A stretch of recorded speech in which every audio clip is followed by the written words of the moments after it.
It all happened some time ago. There was a movie made for television, but something went terribly wrong. The film only aired once on Nickelodeon before being lost, seemingly forever. The channel hid it away, some believing it was too scary to be shown again, or so the legend goes. Years passed and many forgot there was ever a movie called Crybaby Lane. Some questioned whether it even existed, until it was unearthed once again. Lost media is fascinating to me. I know it seems trivial now in a day and age where everyone can carry a cell phone with a camera in their pocket, but there was a time not too long ago where if something wasn't documented properly, it could seemingly disappear, basically becoming a memory only to those who experienced it. With the internet and social media being what it is today, there are all kinds of people dedicated to trying to find movies, music, TV, and pop culture that they swear existed even if they can't track it down. And sometimes these stories strike a chord and bring a bunch of people together to try and find something that seems hopeless and lost. Tonight's film is one of these, and I'm glad that all this time later we can actually look at something that was thought to be a myth in a tangible form. I'm Ryan Reed, and this is Fright Films.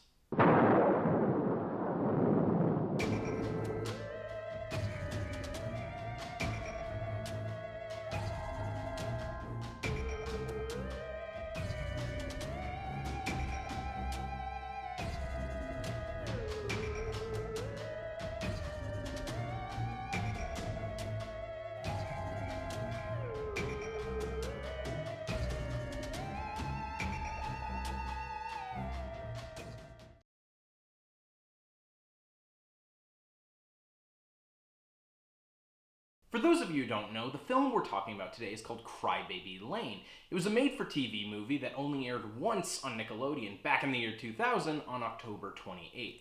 After that, it vanished, never to be seen again. However, a little over a decade later, the film started to spark interest all across the internet. People started remembering this strange movie about conjoined twins being separated with a saw and people with glowing white eyes.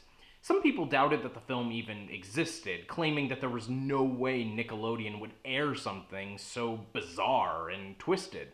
Other people claimed that it was simply a creepypasta, a virtual campfire story to scare those with nostalgic goggles. However, one Reddit user claimed that they had an old VHS recording of the film somewhere.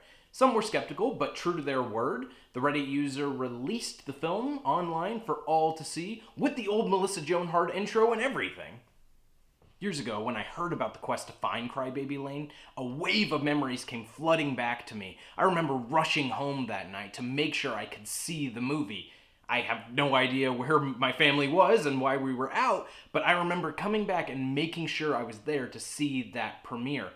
And I don't remember if Nickelodeon aired a lot of ads, but clearly it was enough to get me excited to want to be there. And I'm glad I was, because after that point, up until recently, that was the last time it aired. This is a strange notion, too, because Nickelodeon was a channel that would rerun its holiday specials over and over and over, even if they weren't good. So, if they spent money on the project, why would they not add it to their yearly Halloween rotation? And even stranger, if I was so excited to watch the movie, why did I not remember it? Was the film simply not good? Well, with Crybaby Lane being available online, I say we should break it down and see whether it was worth resurrecting. The plot revolves around a kid named Andrew and his older brother Carl. They like to visit the local undertaker, Mr. Bennett, and hear him tell ghost stories. I'm not quite sure why these kids hang out at the undertaker's house/workplace when they seemingly have no connection to him other than him telling them ghost stories, but, whatever, it's enough to get the plot going. During a fake seance at a cemetery, Andrew and Carl accidentally unleash an evil spirit on the town, and it's up to Andrew to figure out what's going on and how to stop it. While the plot seems pretty basic, the film is actually quite effective. The first thing I noticed is how atmospheric Crybaby Lane actually is. It opens with creepy black and white imagery of an old farmhouse, while a narrator, Mr. Bennett, tells the story of a farmer whose wife gave birth to conjoined twins. The farmer was ashamed of this and locked them away. And as the twins grew, they could see that one was good and the other was evil. However, because the twins shared a liver, when they became sick, they both died. Not wanting to reveal the twins to the world, the farmer separated their bodies with a saw and buried the good twin in the cemetery and the evil twin out in a field at the end of a road dubbed CRYBABY Lane, because as the legend says, those who visit the road can hear the sound of the twin crying.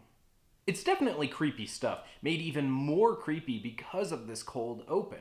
And as the film goes on, it captures that feeling of Halloween perfectly. When I think of October and fall, I think of movies like this.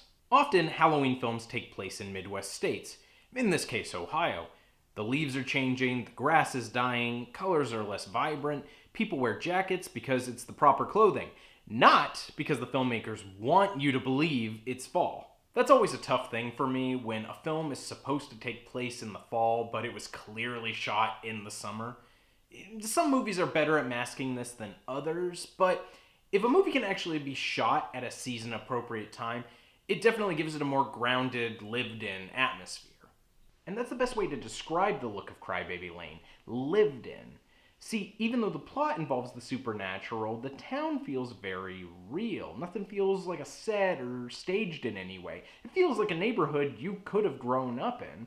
And even though the film aired in the year 2000, it definitely has a very 90s feel to it, from the costume design to the film stock used. The closest thing I can compare it to is the look of The Adventures of Pete and Pete. Pete and Pete is very odd and surreal, but Wellsville, the city it takes place in, feels like a real place. And a lot of that has to do with the fact that they filmed in real neighborhoods. Well, it turns out that CRYBABY Lane's director Peter Lauer actually worked as a director on Pete and Pete. So maybe he took some of what he learned on that show and applied it to CRYBABY Lane. It would certainly make sense and explain some of the natural performances he gets out of his actors. Honestly, everyone is pretty good in this film. Sure, there are some weak moments and some mediocre acting at times, but overall, I buy everything. I buy that Andrew and Carl are brothers. I buy that Carl is a jerk in one moment and decent in the next. I buy that Andrew is a crush on one of the girls that they try and scare. And I buy the helicopter parenting of the mother and the conflict it creates between her and Andrew. And all of this is elevated even more by the performance of Frank Langella as Mr. Bennett. Originally, the director wanted Tom Waits to play the storytelling Undertaker, but Nickelodeon wanted Langella. Ultimately, the executives won, but I don't think that was a bad choice. Frank Langella gives a great performance here. You would think that an actor of his caliber would look down on a project like this, or give a half-hearted attempt at it, but no! He brings a real three-dimensional believability and charm to Mr. Bennett, and it just brings the whole film together. The rest of the film is kept afloat by a quick pace, a fun music score, and simple but effective special effects. The movie's budget may not have been big, but its ideas are, and so they outweigh any of the minor issues the film may have. However, that said, the biggest issue that I do have with CRYBABY Lane is in the film's third act. And while it's not enough to completely ruin the film, I do have more problems with this section than the rest of it. For example, the thing that Andrew has to do to stop the evil, without getting into spoilers, is kinda convoluted. The basic idea is simple enough, but the way that the characters explain it and the way that it's executed make it more confusing than it should be. And I think a lot of this just has to do with scripting issues of specifics that were needed versus the vagueness of the characters and the events, but that also could just be me overthinking it. The other problem I have is with the character of Kenneth. Throughout the film, he's portrayed as a side character, a nephew to Mr. Bennett who also works at the funeral home. He's seen as kind of weird and creepy, but he's mostly there for laughs.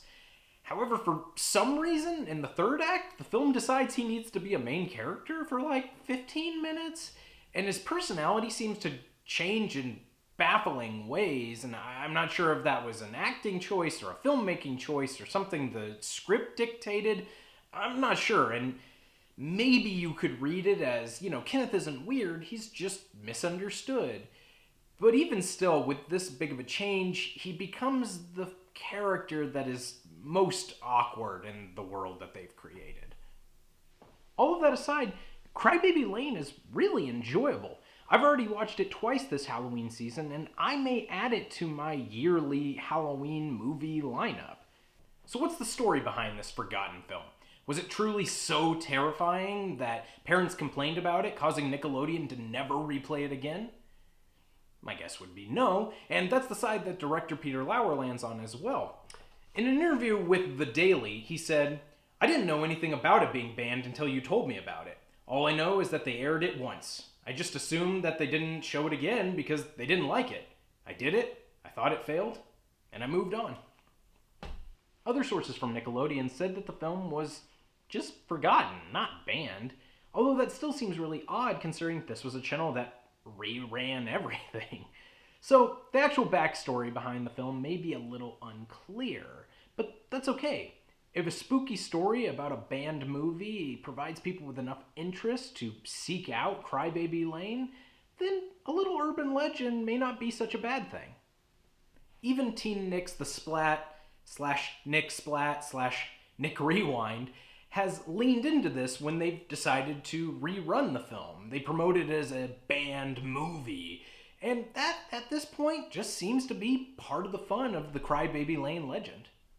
Originally thought of as a $10 million movie, Crybaby Lane was eventually made for just $800,000. It was shot in parts of New Jersey and Ohio in roughly 20 days, and it kept almost all of the elements of the script, which is impressive considering the scope of some of the things that happen in the movie. So, is Crybaby Lane worth your time? In my opinion, yeah. Is it going to scare you? Probably not. Are there some cheesy components to the movie? Sure.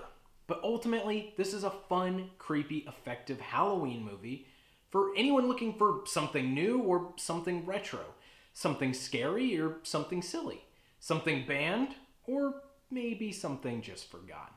But no matter what the case, the best thing we can do is make sure we don't forget Crybaby Lane again. I'm Ryan Reed. Go watch a movie. Oh, and happy Halloween.